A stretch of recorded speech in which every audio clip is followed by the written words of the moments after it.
حضرت اکرمہ کی توبہ۔ کیا آپ جانتے ہیں وہ شخص کون تھا جو اسلام کا سخت دشمن تھا لیکن بعد میں عظیم مجاہد بن گیا؟ یہ تھے اکرمہ ابن ابی جہل۔ حضرت اکرمہ پہلے مسلمانوں کے خلاف جنگوں میں شریک رہے کیونکہ ان کے والد ابو جہل اسلام کے بڑے دشمن تھے، لیکن فتح مکہ کے بعد انہوں نے سچائی کو پہچان لیا اور اسلام قبول کر لیا۔ اس کے بعد انہوں نے اپنی پوری زندگی اسلام کے لیے وقف کر دی اور کئی جنگوں میں بہادری سے لڑا۔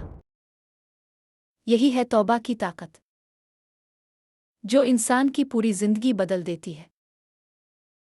اگر آپ کو ویڈیو پسند آئی ہے تو براہ کرم لائک، شیئر، کمنٹ، فالو کریں اور تاریخ وتھ احمد یوٹیوب چینل کو سبسکرائب کریں اور گھنٹی کو دبائیں تاکہ میری آنے والی تمام ویڈیوز اب تک پہنچ سکے۔